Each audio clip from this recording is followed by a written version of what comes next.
সুপ্রভাত, সবাইকে স্বাগত মাছরাঙার রাঙা সকাল অনুষ্ঠানে। দর্শক, আপনাদের সবার জন্য অনেক শুভকামনা।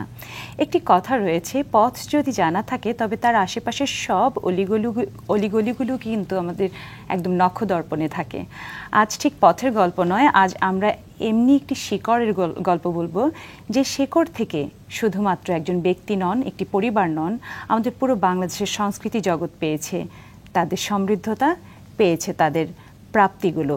দর্শক, সেই প্রাপ্তির জায়গাগুলো জুড়ে রয়েছেন যারা, এবং যিনি রয়েছেন আজ আমাদের সঙ্গে, তার সঙ্গে কথা হবে। তবে তার আগে আমাদের পরিচয়টা একটু জানিয়ে দিচ্ছি। রয়েছে আমি মুন্নি, আমি মৃদুল। দর্শক, আমার পক্ষ থেকে আরও একবার শুভ সকাল। যারা মাছরাঙার সামনে রাঙা সকালকে সামনে নিয়ে বসেছেন তাদের জন্য অনেক অনেক শুভকামনা। আছেন ব্যান্ড তারকা শাফিন আহমেদ। দর্শক, চলুন স্বাগত জানাই তাকে। সুপ্রভাত। সুপ্রভাত। কেমন আছেন শাফিন ভাই? আমি ভালো আছি, আপনারা ভালো? আমরা খুব ভালো, কিন্তু আপনাকে সবার আগে একটা বিষয়ে আমরা থ্যাঙ্কস দিতে চাই মাছরাঙা এবং আপনার ভক্তদের কাছ থেকে। সেটা হলো ভ্যালেন্টাইন ডেতে এখানে যে কনসার্টটি করলেন, সেই কনসার্টে যত দর্শক রয়েছে এবং বিশেষ করে আমি ব্যক্তিগতভাবে আপনাকে থ্যাঙ্কস দিচ্ছি। অসাধারণ। ওই কনসার্টে যে ঢাকা ইউনিভার্সিটিতে হলো, মল চত্বরে যেটা হলো, খুব এনজয় করলাম। বিশাল আয়োজন ছিল, সুন্দর আয়োজন ছিল, আমরা খুব এনজয় করলাম। আমাদেরও খুব ভালো লেগেছে। আমরা একদম নড়িনি টেলিভিশনের সামনে। মাছরাঙাকে বিশেষ ধন্যবাদ দিতে হবে, আমার জন্মদিন ছিল ওদিন, ভ্যালেন্টাইন্স ডে আমার জন্মদিন, বিরাট ভাবে বেশ হইচই করে করলাম, কেক কেটে সেটা তারা সেখানে পালন করেছে।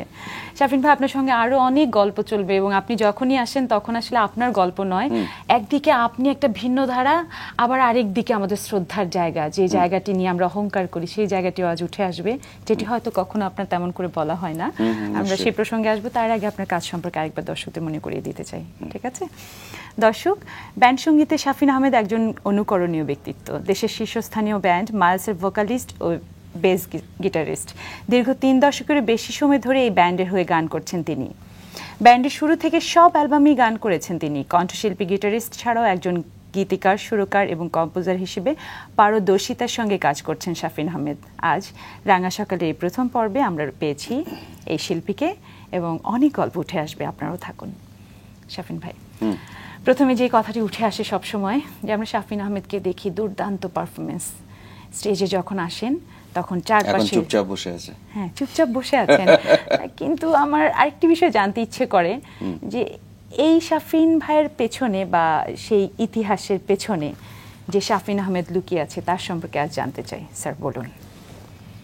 বর্তমান শাফিন আহমেদের পিছনে খুব উৎসাহী একজন তরুণ একসময় গিটার হাতে নিয়েছিল, এবং নিজের ইচ্ছায় নিজেরকে আনন্দ দিতেই গানের শুরু। কোনো প্রফেশনালি বা কমার্শিয়ালি কিছু করার কোনো পরিকল্পনা কোনো সময় ছিল না।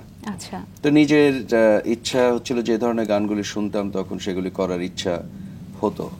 এভাবে গিটার হাতে নিয়ে নিজে গানগুলি তুলতে শুরু করলাম। এভাবেই যাত্রা শুরু। এবং পরবর্তীতে আপনারা যেভাবে জানেন, সেটা হচ্ছে যে ব্যান্ড গঠন করা হলো এক সময়, অনেক দিন আগে, প্রায় 30 বছর আগে, যে ব্যান্ডটাকে এখন সকলে দেশব্যাপী সকলে চেনে। এই ব্যান্ডটা মাইলস ব্যান্ডে যখন যাত্রা শুরু হলো, তখন থেকে জিনিসটা একটু সিরিয়াস আকার ধারণ করলো, অর্থাৎ একটু গুছিয়ে করা এবং দর্শকদের কথা চিন্তা করে, শ্রোতাদের কথা চিন্তা করে গান করা। তার আগ পর্যন্ত কিন্তু মূলত নিজেদের জন্যই গান করা হতো, নিজেদের ভালো লাগার জন্য। স্যার, একটা প্রসঙ্গে একটু আসতে চাই, যে প্রসঙ্গটি আসলে প্রথমেই করা উচিত ছিল, কিন্তু আমি একটু পরে করছি, কারণ সাহস নিয়ে এই কথাটি বলতে হয়। আমরা আজ যে বাংলা সংস্কৃতি, বাংলা গানকে নিয়ে গর্ব করি, বলি আমাদের সংস্কৃতি, সেই জায়গাটির প্ল্যাটফর্ম তৈরি করে দিয়েছেন আপনার বাবা কমল দাশগুপ্ত এবং মা ফেরোজা বেগম। গুণী দুজন সঙ্গীত ব্যক্তিত্ব, যারা আজ সঙ্গীতের এই পর্যায়ে আমাদের একটা শ্রদ্ধার জায়গা তৈরি করে দিয়েছেন, গর্বের জায়গা তৈরি করে দিয়েছেন। এই দুজন ব্যক্তিত্বের ঘরে আপনার জন্ম, সেখানে অবশ্যই একজন শাফিন আহমেদ হয়ে ওঠার পেছনে কোনো রহস্য নেই। কিন্তু আমার জানবার বিষয় হলো, ধারাটা সম্পূর্ণ ভিন্ন। সেই ভিন্ন ধারার জায়গাটা ধরে একটাই প্রশ্ন করতে চাই, শেখাটা কি শুরু হয়েছিল বাবা মায়ের কাছ থেকে, এবং পরবর্তীতে কি অদল বদল, নাকি নিজে থেকেই প্রথমে? শেখাটা শুরু হয়েছিল বাবা মার কাছে। তখন অনেক ছোট বয়সে, 8, 9 বা 7 বছর বয়সে, এরকম সময় থেকে বাবার কাছে কিছু ক্লাসিক্যাল সঙ্গীত শিখেছিলাম, শেখার সুযোগ হয়েছিল, এবং কিছু তবলা বাজানোর শিক্ষা লাভ করেছিলাম। পরবর্তীতে কিছুদিন পরেই মার কাছে নজরুল সঙ্গীত শেখা হলো। আচ্ছা, এইভাবে ছোটকালে যতদিন তারা আমাকে আয়ত্তের মধ্যে রাখতে পেরেছেন ততদিন কিছুটা শিখিয়েছেন,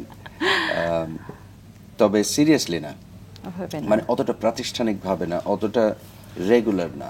আচ্ছা, কারণ আচ্ছা। সত্যিকার অর্থে আমাকে পাওয়া যেত কম, ছুটে বেড়াচ্ছি অন্যান্য কাজে, বন্ধু বান্ধবদের সাথে আড্ডা টাড্ডা দেওয়া, এগুলোতেই ইচ্ছা বেশি। প্রাতিষ্ঠানিকভাবে সঙ্গীত শেখা অতটা উৎসাহ শুরুর দিকে ছিল না। তবে এর পাশাপাশি এটাও বলতে হবে যে বাবা মা দুজনই তাদের প্রফেশনাল লাইফে এত ব্যস্ত থাকতেন যে তারাও যে আমাদেরকে অতটা সময় দিতে পেরেছেন সঙ্গীত শেখানোর জন্য, সেটাও একটা ব্যাপার, সেটা হয়তো সম্ভব হয়ে ওঠেনি। আব্বাকে তো দেখতাম যে পেতাম খুবই কম, এবং খুব অল্প বয়সে, আমার অল্প বয়সেই উনি মারা গেলেন। আমার বয়স তখন 14। তো বেশিরভাগ সময় দেখেছি কাজের মধ্যে, তার ফাঁকে ফাঁকে যেটুকু শেখার সুযোগ হয়েছে তাতে আমি অত্যন্ত মানে নিজেকে সৌভাগ্যবান মনে করি। এবং মার কাছে নজরুল সঙ্গীত শুরুর দিকে যে শেখা, সেটারও সুযোগটা এখন উপলব্ধি করি যে সেই ব্যাপারটাও আসলে গুরুত্বপূর্ণ ছিল এবং আছে এখনো। এবং আমি বলেছিলাম তো যে স্যার, প্রথমেই বললাম না, পথ যদি জানা থাকে অলিগলি চেনা খুব সহজ, এবং আপনার শেকড় এবং পথ কিন্তু চেনা ছিল। এটাই ইম্পর্টেন্ট, কারণ হচ্ছে যে আমি প্রাতিষ্ঠানিকভাবে বা খুব গুছিয়ে না শিখলেও, জি, অনেক সময় ধরে না শিখলেও, জি, এইটুক বুঝতে হবে যে আমার জন্মের সময় থেকেই কিন্তু আমি এরকম একটা ঘরে বা পরিবারের জন্ম হয়েছে এবং বেড়ে উঠেছি। অর্থাৎ যেটা বলতে চাচ্ছি, কানে যা আসে ছোটকাল থেকে, যা শোনা হচ্ছে, ওটা কিন্তু বিরাট শিক্ষা অবশ্যই। এবং কানে কিন্তু সেই জন্মের পর থেকে সুরের আমার ভিতরে কিন্তু চলে এসছে। অর্থাৎ নজরুল সঙ্গীত এখনো সিরিয়াসলি না করলেও কোনোটা নাম বললে হয়তো সুরটা জানি, গানটা জানি, কারণ এটা কিন্তু শুনতে শুনতে হওয়া, অবশ্যই বেড়ে ওঠে। এবং এখনো আমার কাছে নজরুল সঙ্গীতের মার গাওয়া, রেকর্ড করা সব নজরুল সঙ্গীতের কালেকশন আমার কাছে আছে এবং প্রতিদিনই শুনি। এবং আমি চরম ভাগ্যবান যে আমি আপনার কণ্ঠে নজরুল সঙ্গীত শুনেছি। আপনি যে বলছেন যে জানি, শুধু তাই নয়, আমি নিশ্চিত করে স্যার এটুকু বলতে পারি, কেউ যদি নজরুল সঙ্গীত ভুল গায় তবে তা কিন্তু আপনি ধরে দিতে পারেন, আপনি মনে মনে তার ভুলটা ধরতেই পারেন। তারকা শাফিন আহমেদের বাইরে যে পরিচয়, সেটা নিয়ে কথা হচ্ছিল, সেই ছোটবেলাটা এবং কিভাবে এই পরিবর্তনটা। তো যেটা বলছিলাম যে ওইভাবে তো বড় হয়ে উঠলাম, শুনতে শুনতে বড় হলাম। তারপরে একটা সময় বাসায় বেশ কিছু ওয়েস্টার্ন মিউজিকের রেকর্ড আসতে শুরু করে, নিজেদের বন্ধু বান্ধবদের থেকে কালেকশন করতে করতে। ওইগুলি যখন শুনতে শুরু করলাম তখন সেগুলি বাজানোর ইচ্ছা হলো। এবং ইংলিশ রক মিউজিকের, পাশ্চাত্য সঙ্গীতের রক ধারার গানগুলিতে এক ধরনের উদ্দীপনা কাজ করে, এক ধরনের রেবেলিয়াসনেস আছে, যেটা আমার মনে হয় তরুণ বয়সে বা টিনেজ বয়সে খুব প্রভাব ফেলতেই পারে। সেরকম প্রভাবে আমার মনে হয় আমি, হামিন দুজনেই বেশ ইনফ্লুয়েন্সড হয়েছিলাম। এবং তাদের ওভারঅল ইমেজ, মিউজিকের আওয়াজ কীরকম, এক্সপ্রেশন কীরকম, কীভাবে পারফর্ম করে, ওয়েস্টার্ন রক মিউজিকের এই জিনিসটা খুব দৃঢ়ভাবে আমাদেরকে প্রভাব ফেলে। যার কারণে যা শুনছিলাম তখন হাতে আসতে গিটার নিলাম এক সময়, নিয়ে সেগুলি তোলার চেষ্টা করলাম, রেকর্ড বাজাতাম বাসায়, খুব জোরে জোরে গান বাজছে সেগুলোর সাথে গাইতাম, গান তুলতাম, লিরিক্সটা দেখতাম, তোলার যে শেখার যে ইচ্ছাটা। বাসায় সবাই খুব ডিস্টার্ব হচ্ছে, তাতে কিছু যায় আসে না, খুব এক ধরনের উশৃঙ্খলতা বলা যায়। বাসার ড্রয়িং রুমে হয়তো পুরো ড্রাম সেট লাগানো রয়েছে, গেস্ট আসছে কি যাচ্ছে, কার কি সমস্যা, সেটার দিকে কোনো খেয়াল নাই। এইভাবে গানগুলি তুলতে শুরু করলাম। তো সেই সময় কয়েকটা ব্যান্ডের গান বেশি শোনা হতো, deep purple, pink Floyd, lead Zeppelin, Beatles ইত্যাদি ইত্যাদি শোনা হতো প্রচুর। তো সেভাবে এক পর্যায়ে গিয়ে ব্যান্ড গঠন করার কথা চিন্তা করলাম, এটা মাইলসের অনেক আগে চিন্তা করলাম। তো কিছু বন্ধু বান্ধব মিলে তখন বাজাতাম, কেউ ড্রামস বাজাচ্ছে, কেউ গিটার বাজাচ্ছে, কেউ কিবোর্ড বাজাচ্ছে। এইভাবে যাত্রা শুরু। এইভাবে শুরু বলতে কোনো ব্যান্ডের নাম দেওয়ার প্রয়োজন নেই, জাস্ট গ্রুপ, কিছু ফ্রেন্ড একসাথে বাজাতে পারলেই খুশি, এরকম একটা ভাবে পথ চলা শুরু হলো। পরবর্তীতে তো ব্যান্ড গঠন করলাম, মাইলসের আগেও আর একটা ব্যান্ড ছিল। কিন্তু ইম্পর্টেন্ট জিনিস হলো, এটা পাশাপাশি যেটা হতো, প্রায় কিন্তু টেলিভিশনে গান করতাম। সেগুলি আবার আমার আম্মার পরিচালিত অনুষ্ঠান বা বাবার মৃত্যুবার্ষিকী বা জন্মবার্ষিকী উপলক্ষে বিশেষ প্রোগ্রাম যেগুলো হতো, সেগুলোতে আব্বার সুর করা পুরনো আধুনিক গান বা নজরুল সঙ্গীত পারফর্ম করতাম। এভাবে যে জিনিসটা হয়েছে, দুটো জিনিস কিন্তু প্যারালাল চলেছে। ওয়েস্টার্ন মিউজিক হয়তো নিজেদের বন্ধু বান্ধবদের নিয়ে করছি বা তোলার বা শেখার চেষ্টা করছি, ওটা চলছে। পাশাপাশি কিন্তু দেশীয় সঙ্গীতের সাথে সম্পৃক্ততা রয়েছেই সব সময়, এরকম একটা ব্যাপার ছিল, যাতে করে ওই চর্চাটা বা ওই ধাঁচের গান বা সুরের সাথে পরিচিতিটা বা সম্পৃক্ততাটা রয়ে গেল সব সময়। ছোটকাল থেকে শুরু হলো, পরে নিজেদের মতো পথ চললেও প্রায়ই ওই ধরনের গান করতে হতো, পুরনো আধুনিক বাবা সুরের অথবা নজরুল সঙ্গীত করতে হতো। তাতে দুটো জিনিসই কিন্তু একসাথে চলেছে, এবং খুব অল্প বয়সে কিছু ভারী ভারী গান আমার হয়তো করতে হয়েছে টেলিভিশনে, যেমন মেনেছি গোহার মেনেছি করেছিলাম, ঘুমের ছায়া চাঁদের চোখে। এই জিনিসগুলি শিখতে গেলেই অনেক কিছু শেখা হয়েছে, মানে গানগুলি তুলতে গেলেই অনেক কিছু শেখা হয়েছে অবশ্যই। এবং আমার মনে হয় সেই সুবিধাটুকু, সেই সুযোগটুকু বোধহয় পেয়েছিলাম। আর একটা ইভেন্ট মনে পড়ে, মার সাথে, মা তখন দুর্দান্ত ভাবে কলকাতায় একক সঙ্গীত করে যাচ্ছে, অনুষ্ঠান করে যাচ্ছে প্রায়, মানে ক্যালকাটায় ফ্রিকুয়েন্টলি ফিরোজা বেগমের একক অনুষ্ঠান হচ্ছে। তো ওই সময় মার সাথে বেশ কয়েকবার গেছি, মার অনুষ্ঠান অনেক দেখেছি সামনে বসে, এটা তো একটা দুর্দান্ত অভিজ্ঞতা। এবং দু একবার মার সাথে স্টেজে উঠে, মা হয়তো চিন্তা করলো একটা সারপ্রাইজ হিসেবে করা বা কিছু, আমাকে দু একবার স্টেজে তুলেছিলেন। ওই ধরনের শ্রোতা, রবীন্দ্র সরণি বা রবীন্দ্র সদন অথবা দুটো তিনটে যে খুব পরিচিত ওখানে অডিটোরিয়াম, কলা মন্দির, এইগুলোতে একবার খুব ইন্টারেস্টিং একটা করলাম, সেটা হচ্ছে যে ঘুমের ছায়া চাঁদের চোখে, এটার একটা উর্দু ভার্সনও আছে, রেকর্ড হয়েছিল উর্দুতে। তো আমি আর মা একসাথে মার একক প্রোগ্রামে আমরা প্যারালাল ডুয়েট করলাম, একজন উর্দু একজন বাংলা। উর্দুটা কে গিয়েছিলেন? মা উর্দুটা করছিল, বাংলাটা আমি করলাম।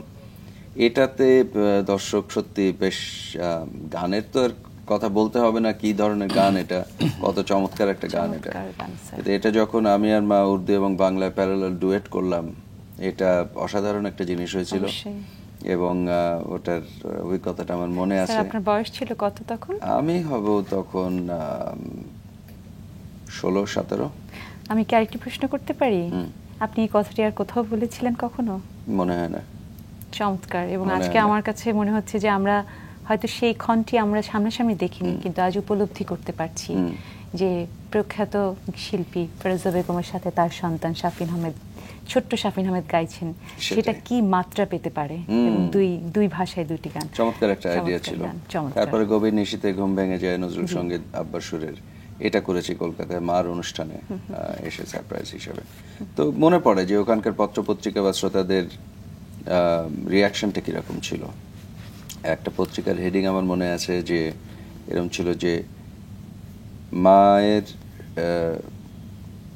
মায়ের সঙ্গীতে মুগ্ধ, ছেলের গানে স্তব্ধ, এরকম কিছু একটা, মানে চমৎকার করে এখানে একটা মিডিয়া কভারেজ ছিল। আচ্ছা, এখানে একটু যেটা খুব জানতে ইচ্ছে করছে যে আমরা যেটা দেখি যে নজরুল সঙ্গীতে, যেহেতু আমরা শ্রদ্ধেয় ফিরোজা বেগমকে জানি নজরুল সঙ্গীত সম্রাজ্ঞী, এটা খুব ধরে নেওয়া যায় যে তার ছেলে যখন গাইতে আসছেন তিনিও হয়তো নজরুল সঙ্গীতই গাইবেন।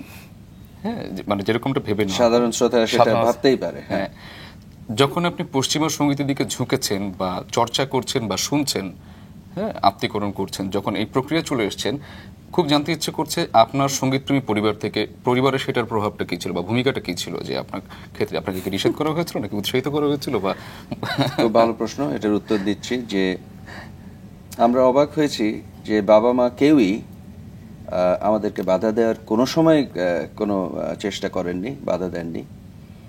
ইনফ্যাক্ট প্রচ্ছন্নভাবে একটা সাপোর্ট দেওয়ার মতোই একটা ভূমিকা পালন করেছেন তারা। যেমন আমাদের প্রথম গিটার কিনে দেওয়ার ব্যাপারটা কিন্তু মা যখন ট্যুরে গেছে বিদেশ থেকে হয়তো কিনে এনে দিয়েছে গিটারটা, সেটাও কিন্তু এক ধরনের উৎসাহ দেওয়ার ব্যাপার। অবশ্যই। তারপরে গিটার যখন টিউন করতে জানি না, নিজেদেরকে অনেক কিছু মনে করছি কিন্তু সঠিকভাবে টিউন করতে জানি না, তখন বাবা হয়তো পাশের রুম থেকে শুনছে আমরা কি করার চেষ্টা করছি, উনি এসে যখন ওয়েস্টার্ন মিউজিক ব্যাপারে দুটো কথা বললেন এবং গিটার কিভাবে টিউন করতে হবে, কিভাবে বাজাতে হবে, তখন মানে স্তব্ধ হয়ে গেলাম। কারণ আমরা ভাবতাম যে ওনারা হচ্ছেন দেশীয় সঙ্গীতের লাইনের মানুষ, আমরা একটা নতুন পথ ধরেছি, কিন্তু আব্বা যে এসব অনেক পুরো টুকি কভার করে এসেছেন সেটা বুঝলাম, যে পথ চলতে গিয়ে বুঝলাম যে উনি আসলে আমাদেরকে বলার কত কিছু আছে, শেখানোর কত কিছু আছে, আমরাই ওনার কাছে যাচ্ছি না বা দুজনের হয়তো সময় মিলছে না, সেজন্য হয়তো শেখা হচ্ছে না। কিন্তু উনি যদি 5 মিনিটও টাইম দিতে পারেন, সেখান থেকে আমাদের হয়তো শেখার অনেক কিছু ছিল। এরকম দু একটা ঘটনা আছে যেখানে আমরা খুব অবাক হয়েছি এবং মানে ও আচ্ছা, আমরা ভেবেছিলাম এটা একটা ভিন্ন ধারার জিনিস, কিন্তু ওনার নলেজে ফুললে, কারণ উনি তো একসময় পুরো একটা অর্কেস্ট্রা চালিয়েছেন। অবশ্যই অবশ্যই। ব্রিটিশ একটা অর্কেস্ট্রা ছিল কলকাতায় তখন। তো ইএমআইতে আব্বা যখন চিফ মিউজিক ডিরেক্টর হিসাবে কাজ করছেন, তখন পুরো ইংলিশ নোটেশন দিয়েই কিন্তু অর্কেস্ট্রাকে চালাতে হতো ওনার বাংলা গানের সাথে। সুতরাং আব্বা Kamal Dasgupta is the only person যিনি একটা বিদেশি ইংলিশ নোটেশন, শুধু না সাইট রিডিং এবং লেখা অভ্যেস যে ছিল তা না, উনি একটা শর্ট হ্যান্ড তৈরি করেছিলেন, shorter version of English notation, যেটা ইউনিক, শুধু কমল দাশগুপ্ত ইউজ করতেন এবং উনি জানতেন এটা কিভাবে, কোন সুরটা গানের উপরে, গানের কথার উপরে ইংলিশ নোটেশন লেখা, কিন্তু সেটা শর্টে লেখা, মানে পুরো বেশি ডিটেলে না, কিন্তু শর্টে লেখা। অনলি হি উড আন্ডারস্ট্যান্ড যে এটা সুরটা ধরে রাখতে গেলে মানে এখানে কি কি আছে, কি লেখা আছে। He was the creator of short hand notation. আমরা এবার একটু প্রশ্ন করতে চাই যে প্রিয় শিল্পী শাফিন আহমেদের সঙ্গীতের জায়গাগুলোই হয়তো আমরা জানি, ঠিক বেড়ে ওঠাটা কীরকম ছিল, এবং আমি জানি না আজকে আপনি রেগে যাবেন কিনা, কিন্তু আমি বলতে চাই যে শাফিন আহমেদকে আমরা যখন দেখি খুব ভয় পাই, দূর থেকে মনে হয় কখন যেন ধমকে দিবেন, ভয় পাই আমরা। খুব ব্যক্তিত্ব সম্পন্ন একজন শিল্পী, এটা সবাই জানেন, কিন্তু ভেতরটাই কিন্তু খুব সরলতা লুকিয়ে থাকে, কাছ থেকে মিশলেই সবাই বুঝতে পারেন। কিন্তু তার মাঝে একটা ছোট্ট শৈশব থাকে, সেই শৈশবে আসলে ছিলেনটা কেমন জানতে খুব ইচ্ছে করছে। দুষ্ট ছিলেন, খুব রাগী ছিলেন, কেমন ছিলেন শৈশবটায়? স্কুল জীবনের শেষের দিকে একটু উশৃঙ্খলতা ছিল, তার আগে বোধহয়, তার আগ পর্যন্ত মোটামুটি শান্ত ছিলাম। কথা টথা শুনতাম, কিছু বললে একটু শুনতাম বাবা মায়ের কথা, ওনারা তাই বলেন। আচ্ছা, আমার যেটুকু মনে পড়ে তার থেকে বেশি ওনাদের মুখে শুনেছি যে আমি চুপচাপ শুনতাম, কথা কোথাও বসে থাকতে বললে বসে থাকতাম। তো খুব একটা ডিস্টার্ব করি নাই। কোন স্কুলে পড়তেন? আমি পড়তাম ইউনিভার্সিটি ল্যাবরেটরি স্কুলে, আচ্ছা, নীলক্ষেতে, যেটা ঢাকা ইউনিভার্সিটির পাশে। সেখান থেকে ম্যাট্রিক পাশ করি। তবে ওই স্কুলে আস্তে আস্তে যখন ক্লাস 8-9-এ উঠলাম, তখন একটু দুষ্টামি শুরু। তবে বুঝতে হবে যে দেশেও তখন একটা অস্থিরতা ছিল, স্বাধীনতার পরবর্তী সময়ে অনেক মানে অশান্তি এবং অস্থির একটা পরিবেশ ছিল দেশে, সেটা কিছুটা প্রভাব ছেলেদের উপর পড়েছেই। আমার মনে হয় ওইটা সূত্র ধরে আমাদের ফ্রেন্ডদের মধ্যে কিছু পলিটিক্সে যাওয়ার একটু ইয়ে ছিল, প্রবণতা, বা পার্টিরা হয়তো তাদেরকে টেনেছে। তো ওই ধরনের কিছু প্রভাব স্কুলে পড়েছিল। ক্লাস প্রচুর ফাঁকি দিয়েছি। খেলাধুলার প্রতি অনেক ইন্টারেস্ট ছিল। ক্রিকেট তো আমরা পুরো ফ্যামিলি ক্রিকেটের প্রতি একেবারে পুরো পাগল। তো ক্রিকেট শোনা হতো, কমেন্ট্রি শোনা হতো, যেরকম ক্রিকেট খেলার চেষ্টা করতাম, পাড়ায় পাড়ায় গিয়ে খেলা হতো, লুকিয়ে বাসায় না বলে গিয়ে খেলা হতো, ধরা পড়েছি অনেকবার। তো এই ধরনের কেস আছে আর কি প্রচুর। যে সময়টার কথা বলছিলেন 70-এর দশকের শেষ দিক সম্ভবত। হ্যাঁ, আচ্ছা, এরপরে কি মানে আপনার লন্ডনে যাওয়াটা কোন সময়, এরকম সময় কি চলে যাওয়া? 80-র শুরুর দিকে, 82-র শেষের দিকে, 1982-এর শেষের দিকে। আচ্ছা, এই লন্ডন বাসটা কি আপনার সঙ্গীত জীবনে কোনো একটা ভূমিকা রেখেছে, যে মানে পাশ্চাত্যের সঙ্গীতের মুখোমুখি হওয়া, ব্যক্তিদের সাথে পরিচিত হওয়া? একটা বড় ধরনের একটা ব্যাপার হয়েছে সেখানে, কারণ তার আগে মাইলস গঠন হয়ে গেছে। মাইলস আমরা রেগুলার পারফর্ম করছি তখন, তৎকালীন ইন্টারকন্টিনেন্টাল হোটেলে জি রেগুলার সপ্তাহে 5 বার বাজাচ্ছি, সেটা একটা বিরাট চর্চা, বিরাট প্র্যাকটিস। আমার মনে হয় আমাদের ফাউন্ডেশনটা ওখানেই তৈরি হয়ে দাঁড়িয়ে গেছে, গিয়েছিল। যে একসাথে এরকম খুব একটা কন্ট্রোলড এনভায়রনমেন্টে বাজানোর অভ্যেসটা, গান গাওয়া এবং যন্ত্র বাজানোর অভ্যেসটা সপ্তাহে যদি 5 বার কেউ বাজায় কোনো ব্যান্ড, সেটা একটা বিশাল ট্রেনিং। অবশ্যই। শুধু কাভার সংস করতাম তখন, ইংলিশ কাভার সংসই করতাম। আচ্ছা, এখানে একটু যোগ করতে বলার লোভ সামলাতে পারছি না, কি গান গাইতেন তখন, বাংলা না ইংরেজি? তখন আমরা ইংলিশ কাভার সংসই ইংলিশ। করতাম তখন, বিভিন্ন ধরনের গান যা শুনছি বা যেটা ওই জায়গার জন্য অ্যাপ্রোপ্রিয়েট মনে করি সেগুলোই করতাম। আর সেই সময় সঙ্গীত মহলে আপনাদের এই যে ইংরেজি গান গাওয়া কন্টিনেন্টাল হোটেলে গিয়ে, মানে এইটা তখন শ্রোতা বা সঙ্গীত বোদ্ধারা কি চোখে দেখতেন? ওইটার এনভায়রনমেন্টটা খুব ছোট এবং আচ্ছা। খুব একটা এলিট সেকশনের জন্য, বোঝাই যাচ্ছে একটা 5 স্টার হোটেলে জি জি সাধারণ দর্শক এবং ছোট একটা জায়গার মধ্যে হোটেল গেস্টরাই অডিয়েন্স, অথবা এই ঢাকা শহরের এক্সপ্যাট্রিয়েট কমিউনিটি, বিদেশি যারা আছেন, জি। তাদের আসা যাওয়াতেই তাদের সামনেই পারফর্ম করতে হতো বেশি। আচ্ছা পরবর্তীতে মানুষের বড়ভাবে দেশে আমরা নিজেদের প্রসারটা হলো যখন বাংলা গান করলাম 1991 সালে প্রতিশ্রুতি অ্যালবামে।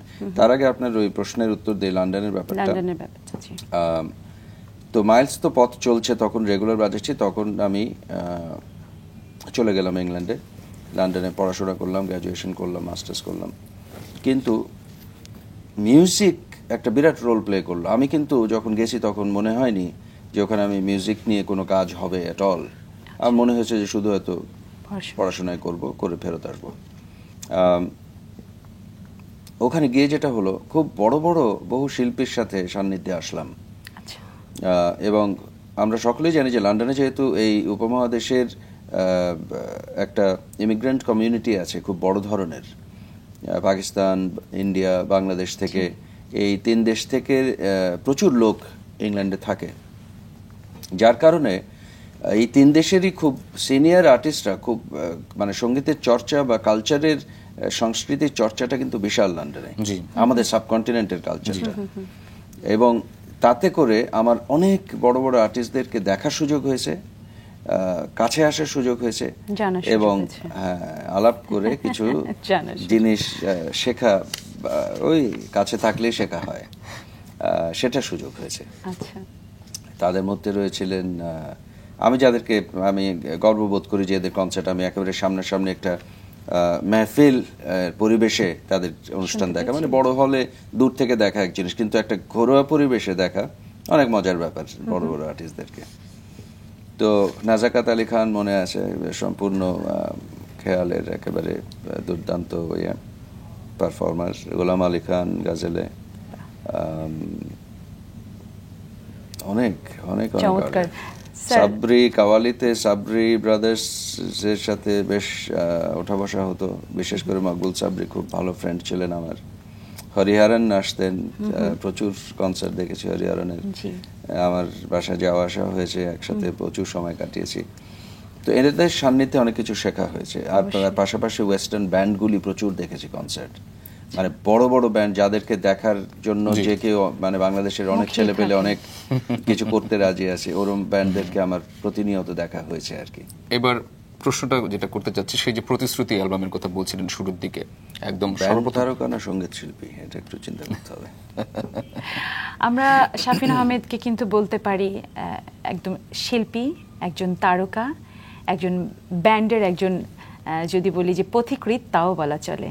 এই তিনটির কোনটি আপনার পছন্দ, সেটি আপনার কাছে আমাদের প্রশ্ন, বলুন তো। মিউজিক তো আসলে টোটালিটিতে চিন্তা করতে হবে।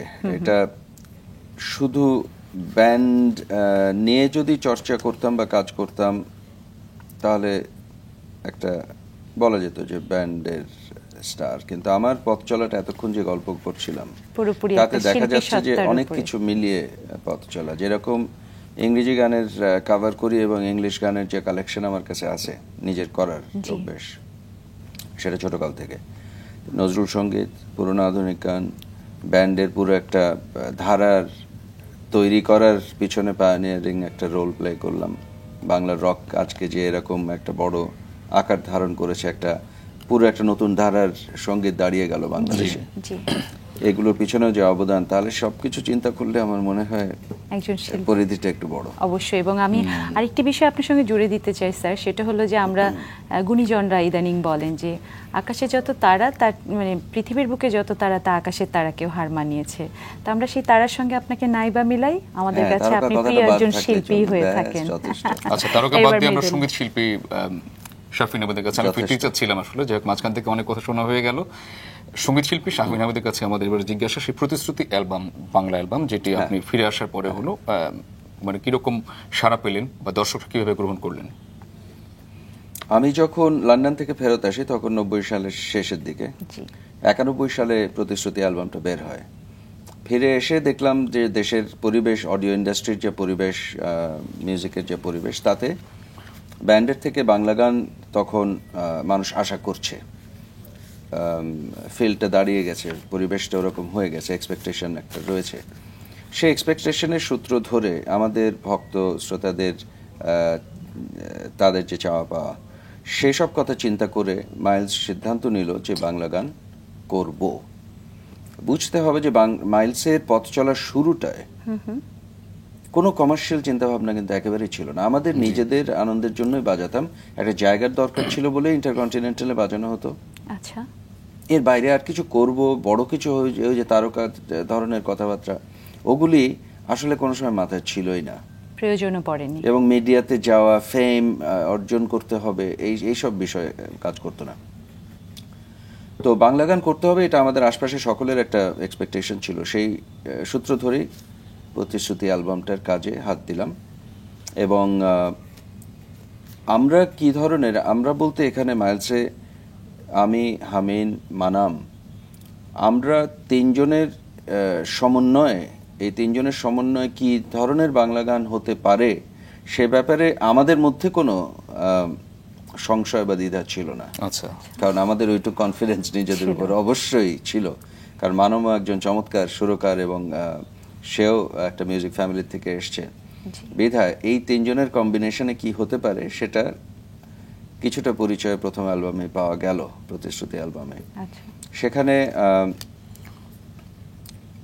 চাঁদ তারা সূর্য নও তুমি, প্রথম প্রেমের মতো, সে কোন দরদিয়া, এইসব গানগুলি যে ভাবে উঠে আসলো এবং দেশব্যাপী যেভাবে ছড়িয়ে গেল সাথে সাথে, এটা প্রমাণ করে দুটো জিনিস হয়েছে। একটা হচ্ছে যে বাংলা ব্যান্ড মিউজিকে যা হচ্ছিল, বাংলা পপ বা রকে যা হচ্ছিল, পুরো স্ট্যান্ডার্ডটা মনে হলো একটা অন্য লেভেলে চলে গেল সত্যিকার অর্থে। আমি এটা গর্ব করার জন্য না, ফ্যাক্ট বলতে হবে। যা হচ্ছিল সেসবের থেকে একেবারে ভিন্ন কিছু হঠাৎ স্বাদ পেল মানুষ। এবং মিডিয়া কত ছোট ছিল তখন, কোনো এফএম চ্যানেল ছিল না, ক্যাসেট বেরোতো, ক্যাসেটই সম্বল। আর তার বাইরে খুব বেশি হলে বাংলাদেশ টেলিভিশন, বিটিভির কথা উল্লেখ করতে হবে, একমাত্র টেলিভিশন চ্যানেল যেখানে একটা ব্যান্ড পারফর্ম হয়তো করতে পারে, তাও খুব কম সময়, ব্যান্ডের প্রোগ্রাম তখন হতো না বেশি। যেদিন বিটিভিতে চাঁদ তারা গানটা পারফর্ম করলাম, তারপর থেকে আমার মনে হয় দেশে ওভারঅল মাইলসের ব্যাপারে চিন্তা ভাবনা সম্পূর্ণভাবে বদলে গেল এবং মানুষজন মানে বিরাট ভাবে লুফে নিল গানগুলো এবং মাইলসের ভক্ত শ্রোতা অনেক গুণ বেড়ে গেল সাথে সাথে। তো এটা ছিল প্রথম অ্যালবামের রেসপন্স। তার পরপরই 93 সালে প্রত্যাশা অ্যালবামটা যখন রিলিজ করি, এটা খুব কম ব্যান্ডের ভাগ্যে জোটে যে ইউজুয়ালি দেখবেন পৃথিবীব্যাপী সব জায়গায় প্রথম অ্যালবামটাই নাড়াচাড়া দেয় বড় আকারে, তারপরে আস্তে আস্তে কিন্তু কমতে থাকে, কমে যায়। কখনো হিট গান বা অ্যালবামটার কতখানি চললো না চললো, মানুষের কতটুকু ভালো লাগলো, এই বিষয়টা কমে আসে। সাধারণ অনেক ভালো ভালো ব্যান্ড দেখেছি প্রথম অ্যালবামই সবকিছু, তারপরে কমতে থাকে। আমাদের ক্ষেত্রে হলো ঠিক তার উল্টোটা, মানে প্রত্যাশা অ্যালবামটা প্রতিশ্রুতির থেকে আরো বড় হয়ে গেল। মানে গানের, ভালো গানের সংখ্যা এত বেশি ছিল ওই অ্যালবামে যে এটা এখনো পর্যন্ত দেশে হাইয়েস্ট সেলিং ব্যান্ড অ্যালবাম।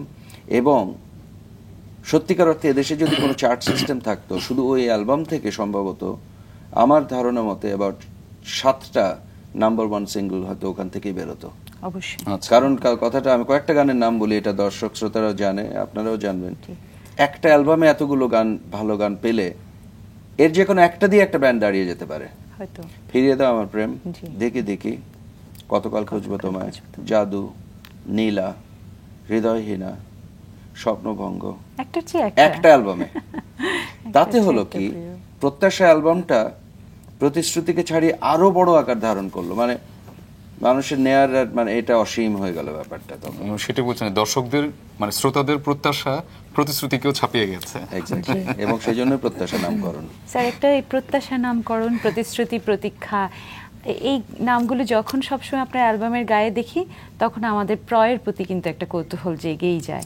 এই যে এই নামটার কারণ কি স্যার? সুন্দর না আওয়াজটা? খুব আওয়াজ সুন্দর, কিন্তু কাহিনীটা প্রয়ের প্রতি টেনে নেওয়ার জন্য না, আসলে মাইলসের অ্যালবামগুলির নাম সবই দিয়ে নামকরণ হয়েছে। সেটার পিছনে খুব সিরিয়াস কোনো কারণ না থাকলেও আমরা যে বলতে চেয়েছি যখন সেই শব্দটা আমরা দিয়ে পেয়ে গেছি। ইউজুয়ালি মানুষ কিন্তু একটা গানের নামেই অ্যালবাম টাইটেল করে, আমরা সেটা কোনো সময় করি নাই। দিয়ে করেছি এই জন্য যে শুরুটা, ওই যে বললাম আমাদের আশপাশে সকলের একটা চাওয়া ছিল যে মাইলস বাংলা গান করুক। তো আমরা তাদের কাছে একটা কথা দিয়েছিলাম যে ঠিক আছে, করতে যাচ্ছে। সেই প্রতিশ্রুতি সূত্র ধরেই প্রথম অ্যালবামের নাম প্রতিশ্রুতি। এই নামটার প্রতি আমার ব্যক্তিগতভাবেও অনেক বেশি দুর্বলতা রয়েছে। যদি দর্শকরা কিছু না মনে করেন, আমি আপনাকে বলতে চাই আমার সন্তানদের নামও দিয়ে, প্রেরণা, প্রতীক্ষা, প্রচ্ছদ। স্যার, এবার আমরা ভিন্ন প্রসঙ্গে আসতে চাই। আপনার গিটারের গায়ে সবসময় দেখা যায় মাথার মধ্যে একটা রঙিন কাপড় ঝুলছে, এটা রহস্যটা কি? কে বেঁধে দেন বা এটার পেছনে কারণ কি? নিশ্চয়ই একটা গল্প রয়েই গেছে, একটু শুনতে চাচ্ছি। সবকিছু বলে দিলে কি করে হবে, তাহলে তো রহস্য থাকবে না। আমাদের রাঙা সকালটা একটু রহস্যের ভেতরের মানুষগুলোকে বের করে আনার চেষ্টা করে, জানি না পারবো। এটা আরেক রাঙা সকালে হয়তো শোনা যাবে। এটা কেমন হলো স্যার? আচ্ছা, বলা যাবে না। ঠিক আছে, আমি এবার তাহলে একটু ভিন্ন প্রসঙ্গে প্রশ্ন করতে চাই। সেটা হলো যে আপনার এমন একটা সময় আপনারা পার করে এসেছেন, বা এমন একটা সময় আপনাদের মাইলসের জন্ম, তখন কিন্তু আমরা এই ধারাটার সাথে একদমই পরিচিত ছিলাম না। বাংলাদেশ তখন এমন একটা স্রোতের মধ্যে ছিল, হঠাৎ করে এই গানগুলো এসে যেন অন্যরকম একটা স্রোতে মানুষকে নিয়ে গেল। সেটা কেউ ভালোভাবে নিয়েছে, কেউ মন্দভাবে নিয়েছে। সমালোচকের সংখ্যা কেমন ছিল, আবার যারা খুব আপনাদের অনুপ্রেরণা দিচ্ছিল তেমনদের সংখ্যা কেমন ছিল স্যার? সমালোচনার সংখ্যা অনেক বেশি ছিল শুরুর দিকে। যুদ্ধটা কেমন ছিল? যুদ্ধটা খুব কঠিন যুদ্ধ ছিল, কোনো সাপোর্ট পেতাম না, অত্যন্ত কঠিন সমালোচনা হতো, এবং কেউ কোনো বলতে দ্বিধা করেনি যারা এগুলির সাথে অভ্যস্ত না শুরুর দিকে, সেটা হতেই পারে, কিন্তু মেনে নেওয়া বা সহজে জিনিসটাকে গ্রহণ করার মানুষ কমই ছিল। সাধারণ শ্রোতাদের মধ্যে ছিল, তারা কিন্তু সহজে জিনিসটাকে লুফে নিয়েছে। প্রবলেম হচ্ছিল যে যারা প্রাতিষ্ঠানিকভাবে দেশীয় সঙ্গীতকে ধরে রাখার কাজে লিপ্ত বা সম্পূর্ণভাবে দেশীয় সঙ্গীতের সাথে জড়িত যারা, তারা ধাক্কাটা খেয়েছিলেন প্রথমে। তাদের জন্য জিনিসটা গ্রহণ করাটা শুরুর দিকে সহজ হয়নি, যে এটা কোন ধরনের মিউজিক এবং বাংলাতে হচ্ছে, তাহলে গ্রহণযোগ্য হবে কিনা। গিটার হাতে এরা দেখে একটু নড়াচড়াও করে গান গাওয়ার সময়, পুরো জিনিসটার সাথে অনেকে অভ্যস্ত ছিলেন না। কিন্তু বিষয়টা হচ্ছে কি, দেখেন এতদিন পরে এসে এখন কিন্তু ওই ব্যান্ড সঙ্গীত, দেশের যতগুলো ধারার সঙ্গীত হচ্ছে তার সবচেয়ে অগ্রগামী, সবচেয়ে এগিয়ে রয়েছে ব্যান্ড মিউজিক। জনপ্রিয়তার দিক থেকে, বাণিজ্যিক দিক থেকে বলেন, কর্পোরেট সাপোর্ট বলেন, সব দিক থেকে। তার কারণ হচ্ছে আমরা মানুষের কাছে পৌঁছাতে পেরেছি। অবশ্যই। এবং স্যার, আরেকটি বড় বিষয় হলো আমরা প্রতিটি মানুষই কিন্তু তারুণ্যের উদ্দীপনা উদ্দীপ্ত হতে চাই, এবং সেটি একটা বড় রহস্য। এই মুহূর্তে একটু বেশি রকম আনন্দ এই জন্য বলছিলাম যে আমাদের সৌভাগ্য হয় না খুব সকালে স্যারকে গিটার হাতে ঠিক কিভাবে দিনটা শুরু হয় তা দেখার। আজ দেখে নিচ্ছি কি করে শুরু হয়। সকালকে অনেক ধন্যবাদ এখানে সকাল সকাল আনার জন্য, এবং খুব ভালো লাগছে আমার আসলে। আচ্ছা, কিছুটা ঘুমন্ত ফিলিং, কিন্তু তারপরে ভালো লাগছে। কি হবে এখন? আমার খুব তো শুনতে ইচ্ছে করছে, যদিও বা আমার অনুরোধ, এবং আপনার প্রসঙ্গে যেহেতু বারবার উঠে আসছিল ঘুমেরও ছায়া গানটি, এই গানটি খুব শুনতে ইচ্ছে করছে, শোনাবেন? হতে পারে, অল্প কিছুটা করতে পারি। তো একটু বলে রাখি যে এই বছরে আগামী মাসে, এপ্রিল মাসে আমার বাবার অর্থাৎ কমল দাশগুপ্তের জন্ম শতবার্ষিকী উদযাপন হবে। তো কিছু স্পেশাল প্রোগ্রাম করার, অনুষ্ঠান করার পরিকল্পনা রয়েছে। তো এই গানটা করতে গিয়ে সেটা ভাবলাম যে বলে রাখি যে করার ইচ্ছা রয়েছে, আমরা কিছু উদ্যোগ নিচ্ছি। আশা করি আপনারা কিছু অনুষ্ঠান পাবেন। জি অবশ্যই, আমরা সেটাই চাই। এটা তো বোধহয় আপনারা জানা আছে। জি, এই গানটা বিখ্যাত গান। ঘুমের ছায়া চাঁদের চোখে, এ মধুরাত নাহি বাকি, এ মধুরাত নাহি বাকি। মুখ পানে মন রয়েছে জাগে, মোদের তব আঁখি, মোদের তব আঁখি। যে আঁখিতে লাজ ছিল গো, সেথা প্রেমের ভাষা। যে আঁখিতে লাজ ছিল গো, সেথা প্রেমের ভাষা। হিয়া যে চাহে হে মধুরাতে, পরাতে তোমায় মিলন রাখি। ঘুমের ছায়া চাঁদের চোখে, এ মধুরাত নাহি বাকি, এ মধুরাত নাহি বাকি। স্যার চমৎকার, সুন্দর একটা গান। মৃদুল বলো কেমন লাগছে? না, আমার তো কি বলে যে বাকরুদ্ধ, এবং মনে পড়ে যাচ্ছে সেই সময়ের কথা যখন বলছিলেন যে মায়ের সাথে গাইছিলেন, সেই 16-17 বছরের কিশোর, সেই সময়ের কথা মনে পড়ে যাচ্ছে। গান এমন একটা গান যেটা আসলে করতে গেলে বোঝা যায় যে সুরের কতখানি সুরের দিক থেকে সমৃদ্ধ হতে পারে একটা গান। স্যার, এবং আরেকটি বিষয় আমি আপনার সঙ্গে জুড়ে দিতে চাই, এই গানগুলো গাইতে গেলে কিন্তু আমরা আরেকটি জিনিস মাঝে মাঝে দেখি, যে যারা আমরা শ্রোতা তারা মাঝে মাঝে গান গাইবার আসলে চেষ্টা করি, কিন্তু সেই জায়গাটি যে বিফল হয়ে যায় গান, এই জায়গাগুলো গান গাইতে গেলে বোঝা যায় যে কতখানি চর্চা দরকার। শ্রোতাদের শিল্পী হওয়া উচিত নয়। যাই হোক স্যার, আমরা এবার আরেকটি গান কি শুনতে পাবো, যেহেতু গিটারটা হাতে তুলে নিয়েই নিয়েছেন।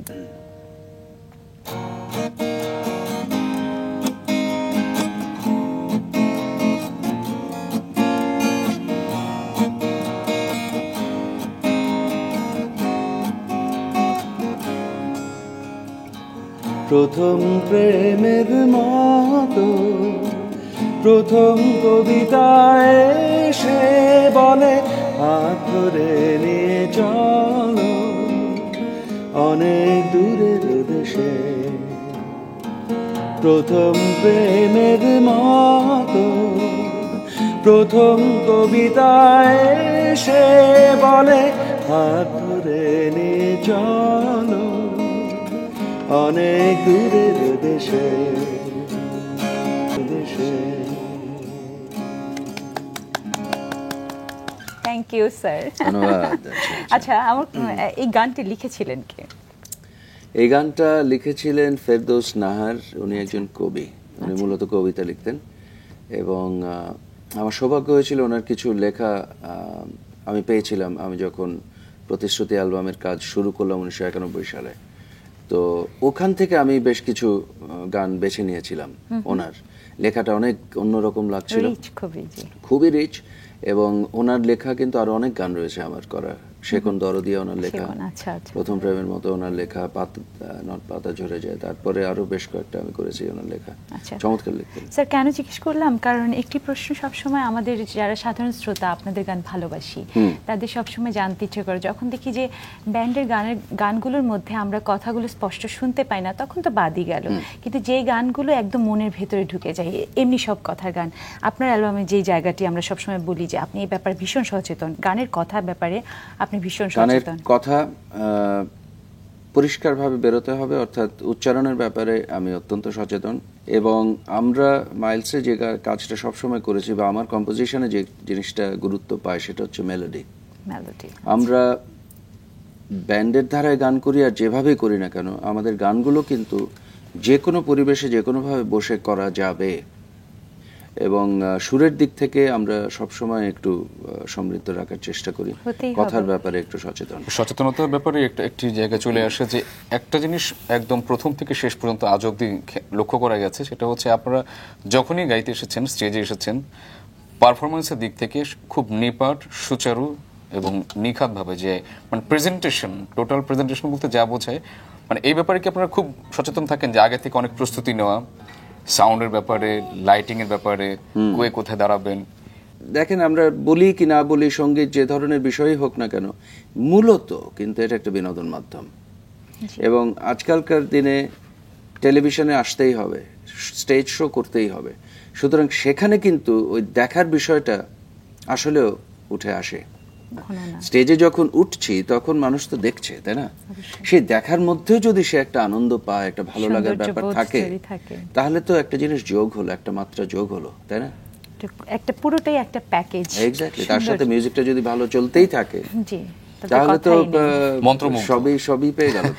স্যার, আমরা একটা গান শুনবো, কিন্তু তার আগে একটা প্রশ্ন করতে খুব ইচ্ছে করছে। আমরা যেমনি করে মাইলস, এলআরবি, রেনেসা, ফিডব্যাক এদের পেয়েছিলাম, সাম্প্রতিক সময়ে যদি বলি যে ব্যান্ডের জগতে অনবদ্য কাজ করে যাচ্ছে বা তেমনি কোনো নাম উঠে এসেছে কিনা, আমাদের কিন্তু একটু খুঁজতে হয়। আপনারা কি সেই অভাববোধটা করেন? আপনাদের কাছে কি মনে হয়? দেশে অনেক ব্যান্ড এখন আছে, অনেক শয় ব্যান্ড আছে, এবং অনেকেই চেষ্টা করছে এবং যথেষ্ট ভালো বাজাচ্ছে। প্রতিভার কোনো অভাব নেই দেশে, কিন্তু শেখার অভাব আছে। ঠিক মতো শিখে গান বানানোর বিষয়টা আমি সবচেয়ে বড় দুর্বলতা যেটা লক্ষ্য করছি। চেষ্টা আছে, ব্যান্ড অনেক বাজাচ্ছে ভালো, যে যার যন্ত্র খুব ভালো বাজাচ্ছে, কিন্তু গান নেই। গান ভালো বানালে আরো অনেক কিছু না হলেও চলবে, শুধু গান দিয়ে মানুষের কাছে আসা যায়। অর্থাৎ আমি প্রচন্ড ভালো গিটার বাজাই, ওটা না হলেও চলবে, গানটা ভালো হলে মানুষের কাছাকাছি যাওয়া যাবে।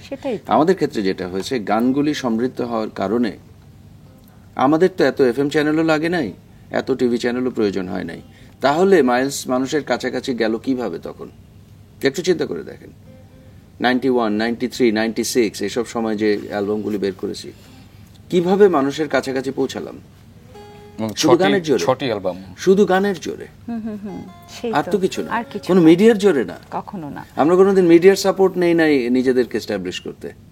এটা আমাদের গানের জোরে, আমাদের ভক্তদের কাছে এই জন্য আমরা অত্যন্ত কৃতজ্ঞ। তারা লুফে নিয়েছে এবং তারা আমাদেরকে আজকে যেখানে দাঁড় করিয়েছে সেখানে আমরা আছি তাদের জন্য। আমার খুব লোভ হচ্ছে যে আজকে সারাটা দিনই যদি আপনার সঙ্গে গল্প করা যেত, খুব ভালো হতো স্যার, কিন্তু সময় স্বল্পতার জন্য আজ বিদায় নিতে হচ্ছে। আমরা একটা গান শুনবো, কিন্তু তার আগে আমি একটু দর্শকদের কাছে একটা জিনিস একটু জানিয়ে দিতে চাই যে দর্শক, কথার মাঝে আপনারা জেনে নিলেন যে প্রখ্যাত সঙ্গীতজ্ঞ কমল দাশগুপ্তের জন্মশতবার্ষিকী পালিত হবে। এটা আমাদের জন্য কিন্তু একটা সুযোগ কিছু ভালো কাজ করবার। আমরা জানি না কে কতটুকু দায়িত্ব পালন করবো, তবে এই ব্যাপার মিডিয়ার কিন্তু অনেক দায়িত্ব রয়েছে। তার প্রিয় সন্তান আজ আমাদের সঙ্গে রয়েছেন, পরিপূর্ণ শিল্পী হয়ে উঠেছেন শাফিন আহমেদ, এবং আমাদের প্রিয় শিল্পী। স্যার, আমরা একটি গান শুনবো এবং চাইবো মাছরাঙা দর্শকদের জন্য আপনি কিছু বলুন। মাছরাঙা দর্শকদেরকে আমি অত্যন্ত আমার শুভেচ্ছা জানাচ্ছি অনেক, এবং আশা করি অনুষ্ঠানটা আপনাদের ভালো লেগেছে। আমার সাথে গল্পে আড্ডায় ছিলেন এনাদেরকে অনেক ধন্যবাদ জানাচ্ছি সুন্দর সুন্দর প্রশ্ন করার জন্য, এবং অনেক কথা হয়তো বেরিয়ে এসছে যেগুলি সবসময় বলা হয় না। আশা করি আপনারা এই কথাগুলি এনজয় করেছেন, এবং আশা করি আমার সাথে থাকবেন আগামীতেও আমার সঙ্গীতের সাথে, এবং খেয়াল রাখবেন যে কি কি গান বের করছি, কখন কোথায় প্রোগ্রাম করছি, এগুলো একটু খেয়াল রাখবেন, এনজয় করার চেষ্টা করবেন, ভালো থাকবেন এবং মিউজিক শুনতে থাকেন। স্যার, গানটা শুনবো।